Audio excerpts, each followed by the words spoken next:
tecnologia e prática na mesma solução. Dados e inovação com responsabilidade.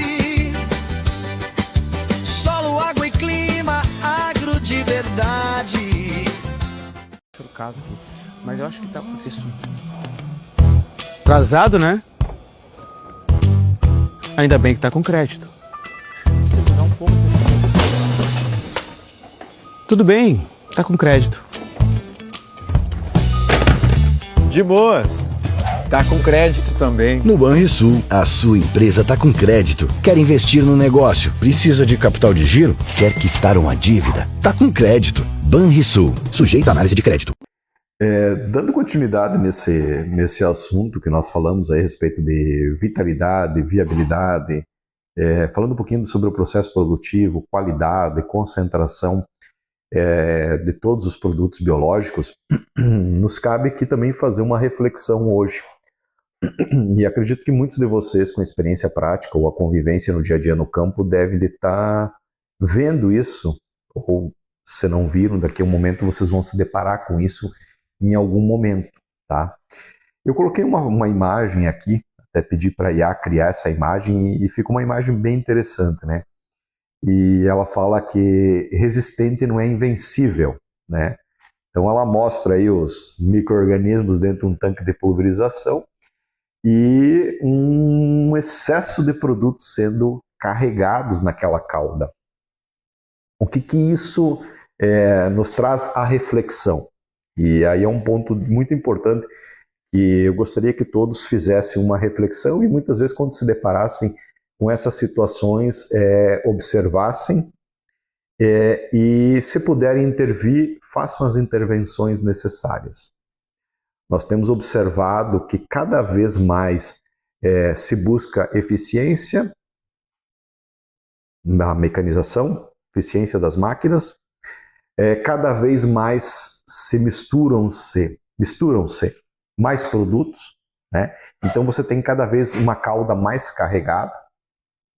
Recentemente eu vi um processo de preparo de uma cauda, onde foram adicionados lá redutores, condicionadores de cauda, antideriva, fertilizantes foliares, e lá no final do processo foi botado um biológico. Vocês acreditam que esse biológico teve efetividade ou teve uma vitalidade quando ele foi aplicado lá na lavoura? Será que essas cargas excessivas de produto nessas caudas conseguem manter a viabilidade desse biológico? Seja ele de um biofungicida, seja ele de um bioinseticida? Esse é um ponto de reflexão. Toda a propriedade, eu acho que eu já falei isso, toda a propriedade está preparada para receber, trabalhar e manusear um biológico? Muitas vezes a gente ouve os produtores dizerem: eu já usei esse produto, não funciona. Já usei esse produto, ele não funciona. Esse produto para mim lá não deu resultado. Será que efetivamente é o produto? É o manejo, a forma como ele foi aplicado? Por que eu trago isso para reflexão e esse momento eu estou levando bem pausado aí para que todo mundo pare e pense um pouquinho. Na processo de você tornar a mecanização, a aplicação mais eficiente, o produtor, o operador da máquina quer entrar menos vezes possível na lavoura.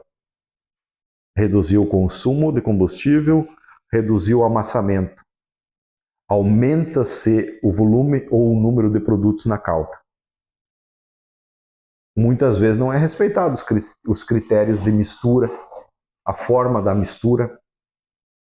E aí eu penso, e conversando recentemente com outros colegas profissionais de outras empresas, de que nós, das empresas de biológicos, está na hora de nós começarmos a bater numa tecla.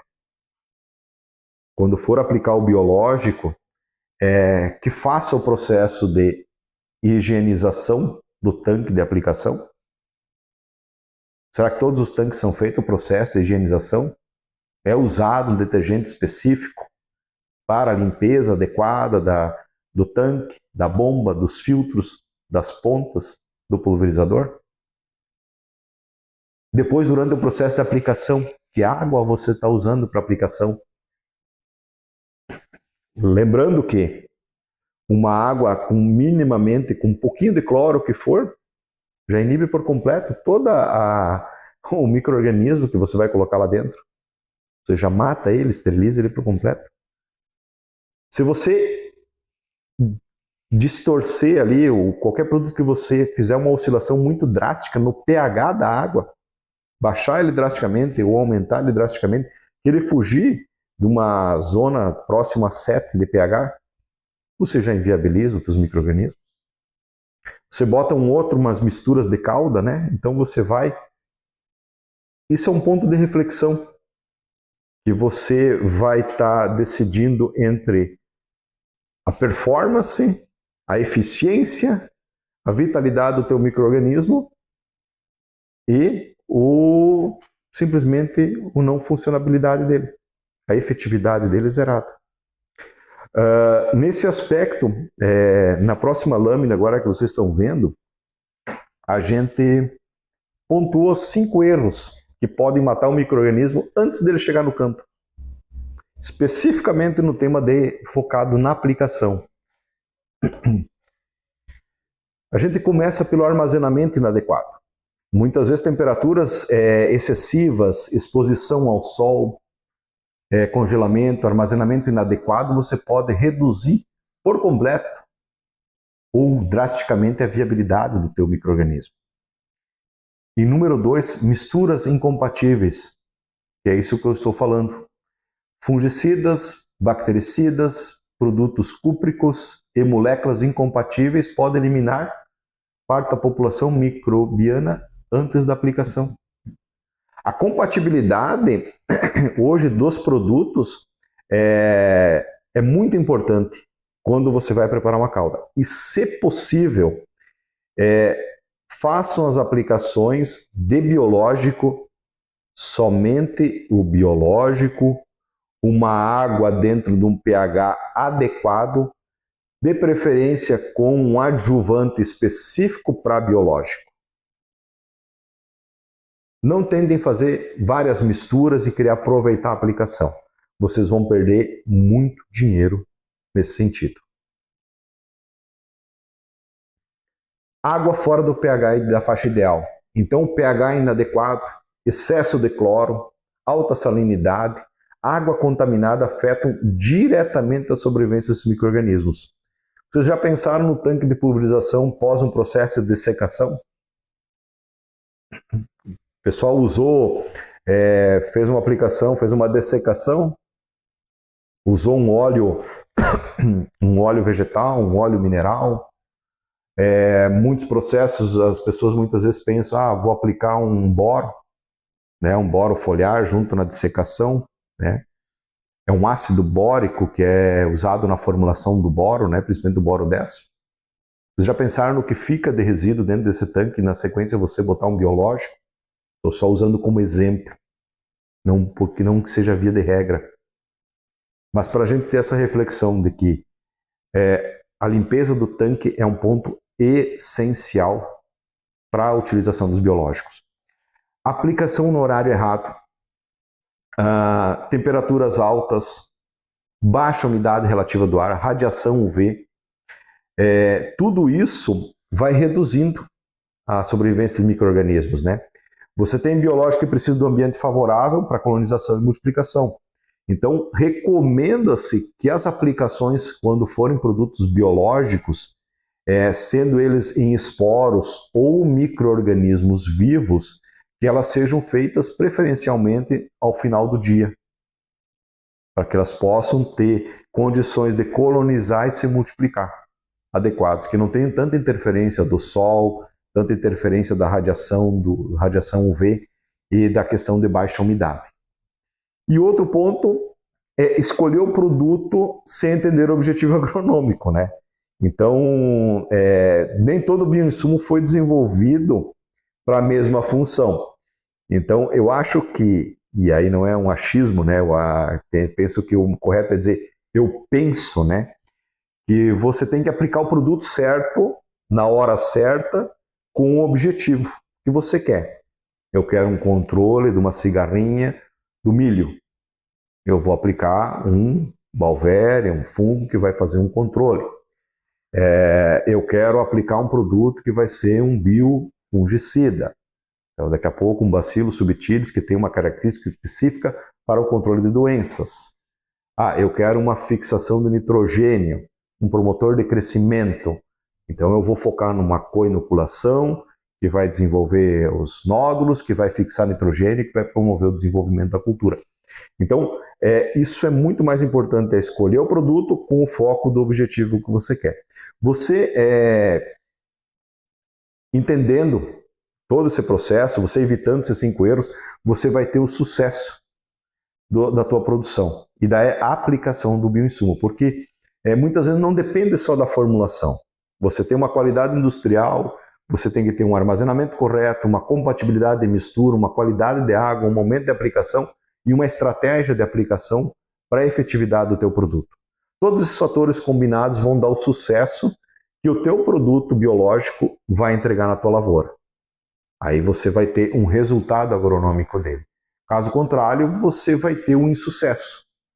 E é isso aí que frustra muitas pessoas e que muitas pessoas levam a um descrédito, a um desconhecimento efetivo do biológico. E para reforçar isso, para vocês que estão participando do curso, que estão ouvindo, se se depararem com essas situações e puderem intervir, não hesitem, principalmente nas misturas de calda. Preferencialmente, e eu penso que todas as indústrias deveriam passar isso como regra para aplicação. Vai fazer a aplicação de biológico via barra de pulverização, via drone, só biológico.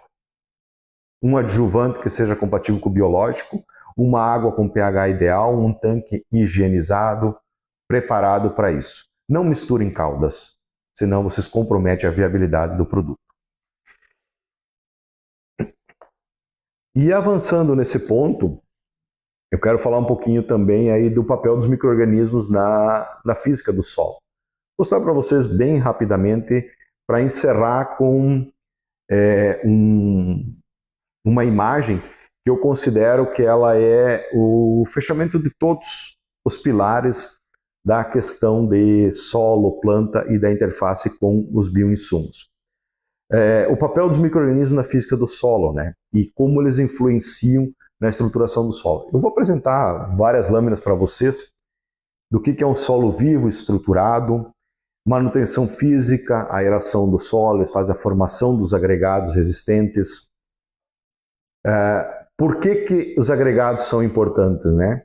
Então, a agregação das partículas do solo é importante para evitar processos de erosão, lixiviação, servem de estruturação, facilita o desenvolvimento radicular das plantas, promovem o melhor crescimento delas.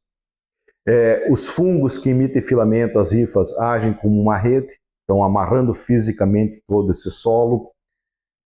Você tem as bactérias que funcionam como os pedreiros do solo, elas liberam os exopolissacarídeos, substâncias que vão agindo como fazendo um cimento no solo, vou usar esse termo, né? E eles vão unindo as maiores partículas com as menores partículas no solo, formando os microagregados. Tudo isso vai gerando uma porosidade no solo, e essa porosidade vai facilitar o desenvolvimento radicular, vai promover a aeração do solo, vai permitir a melhor infiltração e a melhor aeração da água no solo,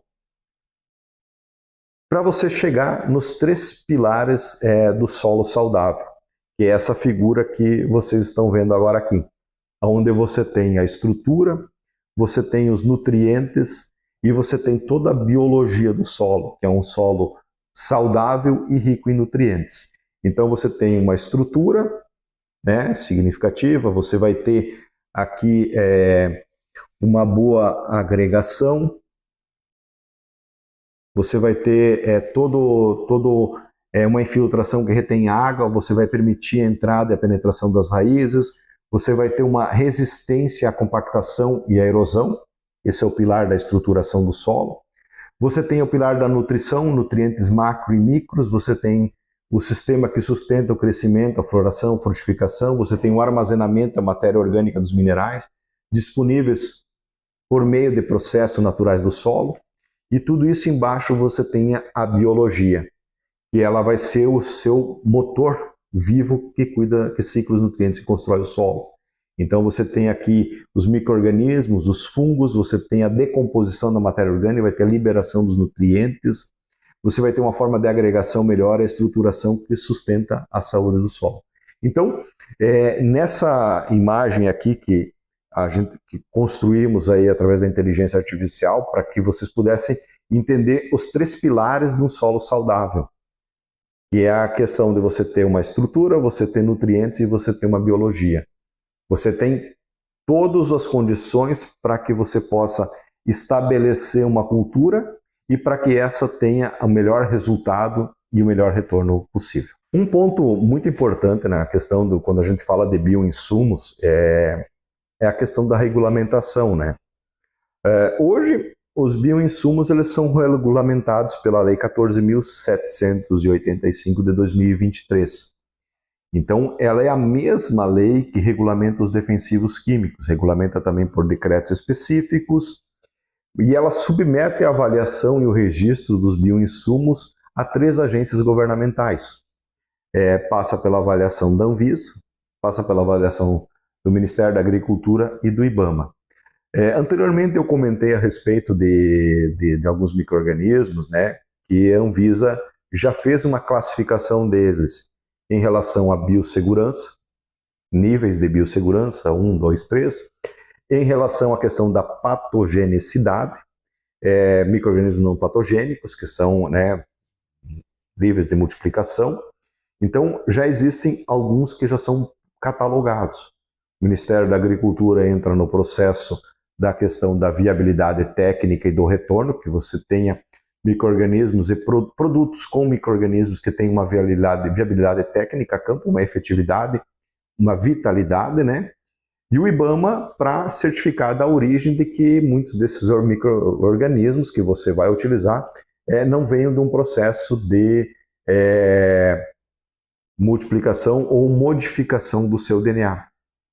E aí você pode fazer modificações de micro-organismos em laboratórios para atender algumas especificidades, contudo, esses micro-organismos têm que passar por todo um processo regulatório de Anvisa e de IBAMA com relação à sua origem. Então, o processo de registro em relação do tempo não é o mesmo dos agrotóxicos, tá? Por quê? A gente preparou umas lâminas aqui que vocês estão vendo, e aí tem uma regulamentação. Então, há um decreto do 4.074/2002 que prioriza os produtos de baixa toxicidade, beneficiando os de origem biológica, especialmente aqueles que podem ser utilizados na agricultura orgânica. Então, isso aqui reforça aquilo que eu falei anteriormente. Biossegurança de nível 1, não patogênicos, de baixa toxicidade, né? São os micro-organismos que já estão lá catalogados na Anvisa. Todos os produtos biológicos eles tendem a ser avaliados em menor tempo, então até 2 anos, quando os defensivos químicos, muitas vezes, para você ter uma regulamentação, você leva até 10 anos. Então, diferenciação de registro dos produtos biológicos também tem ocorrido por meio de instruções normativas conjuntas, né? Então, tem instruções normativas aqui, MAPA, IBAMA e Anvisa de 2005, bioquímicos, de 2006, semioquímicos, de 2006 também a macrobiológicos e de 2023 a portaria conjunta MAPA, IBAMA e Anvisa número 1 para microbiológicos, que envolve todos os micro-organismos. Na sequência, então, um passo a passo, o que você precisa para a regulamentação de um bioinsumo, de forma bem prática, bem objetiva, né? Você precisa de um dossiê físico-químico, toxicológico e ecotoxicológico do micro-organismo ou da formulação, toda a formulação do produto, então tem que estar descrito toda a formulação que você vai usar, se você vai usar micro-organismo A, B, C, D, espessante, conservante, um estudo de eficácia de campo, Lembrando que esse estudo de eficácia de campo tem que ser conduzido em uma área experimental, que seja homologada pelo Ministério da Agricultura, tem que respeitar a questão do número de locais, então tem que ser regiões e dafoclimáticas distintas e o número de safras de acordo com o produto para você poder ter essa regulamentação. A aprovação dos órgãos, do mapa da Anvisa e do IBAMA, você obtém o registro do bioinsumo. Muitas vezes esse processo de registro ele pode levar até 2 anos, 3 anos, dependendo da complexidade e dependendo do produto que você está buscando o registro. Se ele é para um promotor de crescimento, se ele é para um alvo de uma praga ou de uma doença. A regulamentação, então, funciona com produtos que possuem metabólitos secundários, então é um outro item, né? Os produtos se encaixam como bioestimulantes, estão abaixo também da lei dos agrotóxicos, né? Então tem uma portaria recente, que é de 2023, que definiu onde estão os bioestimulantes. Já os inoculantes funcionam um pouquinho diferente, vou mostrar para vocês. Na regulamentação você vai precisar colocar todos os inoculantes agrícolas, seguem a lei 6.894 de 1980, que é a lei dos fertilizantes. Então tem as normas para fabricação, comercialização e controle de qualidade de fertilizantes, corretivos, inoculantes e biofertilizantes. E aí o que você precisa? Precisa da toda a formulação do produto para o registro, o estudo de eficácia a campo, que em muitos casos não é necessário um estudo de eficácia para registro do inoculante, se ele já tem outros formulados já baseados em micro-organismos que já são amplamente conhecidos e usados.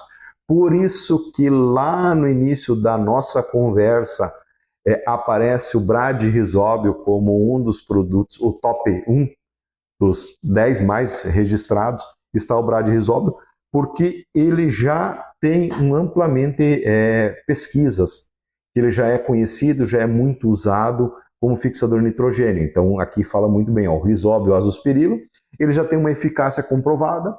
Para ele, especificamente, você não precisa fazer o estudo de eficácia de campo, porque ele já está consolidado como um inoculante. E fazer o cadastro no mapa e você já obtém o registro. Esses processos de registro, muitas vezes, quando é um inoculante, que ele já está consolidado, como o caso do Brad-Rizóbio, você formular, além de atingir, você tem que ter a concentração mínima, você tem que enviar para um laboratório, o laboratório vai te dar um laudo que vai te determinar essa concentração mínima e vai te determinar também a pureza do teu produto. Então ele tem que ser livre de contaminantes, você tem que ter um produto livre de contaminantes com a concentração mínima exigida pelo Ministério, e entre esse processo de você produzir, encaminhar para o laboratório, fazer o cadastro e obter o registro do produto, você leva em torno aí de 4 a 5 meses para obter todo esse processo. Tudo vai depender do laboratório, você produzir, laboratório ter as análises e o Ministério fazer a avaliação do produto e te dar o registro dele. Então, pessoal, para mostrar para vocês um exemplo prático do que nós falamos há pouco, de todo o processo do esquema de construção industrial, de produção, né? Esse aqui é um reator piloto, então um reator de 20 litros. Ele está preparado dentro de um processo para fazer toda a esterilização dele. Você aqui faz a multiplicação inicial, então ele faz o primeiro start, a primeira escala de produção. Ele tem um controle de pH, tem controle de temperatura, tem um controle de toda a questão de anti-espuma também. Então, você faz a primeira produção nele aqui para você fazer a escalonação da produção. Então, de 20 litros, nós partimos para o reator depois de 1.000 litros. Então, dentro do processo de escala, esse aqui é o nosso reator de 1.000 litros, né? Depois da produção do inóculo, ele saiu do agitador orbital, foi inoculado, fez o crescimento no reator de 20. Do reator de 20, nós inoculamos esse reator de 1.000 litros. Esse reator aqui, ele é todo encamisado, então ele tem todo o processo, que é o que vocês vão visualizar na sequência, a interna desse equipamento, o funcionamento dele. Ele, para a esterilização do meio que está aqui dentro, antes da inoculação, ele vai a uma temperatura superior a 120 graus, Ele vai trabalhar numa pressão de até 2 bar, depois nós resfriamos ele através de uma torre de resfriamento, baixamos ele a temperatura operacional, inoculamos o micro-organismo dele e assim aqui dentro que ele faz todo o processo automatizado, controles de pH, controles de espuma, faz todo o ciclo de crescimento do micro-organismo. Tem o nosso logo nele aqui porque o projeto desse reator aqui foi desenvolvido pelos técnicos aqui da empresa, foi construído por uma outra empresa, especificamente trabalhado em inox, e todo o aspecto construtivo, desde a aeração, desde a agitação, foi desenvolvido por nós especificamente para atender a nossa necessidade dos nossos micro-organismos. Vocês vão se deparar com diferentes tipos de equipamento em diferentes situações, mas o padrão dos reatores biológicos é esse, é uma construção em inox 316, que ele tem uma maior durabilidade, uma melhor qualidade e muito mais fácil de você fazer um processo de higienização e de esterilização, para você obter o melhor micro-organismo com qualidade, com viabilidade e sem contaminantes preferencialmente.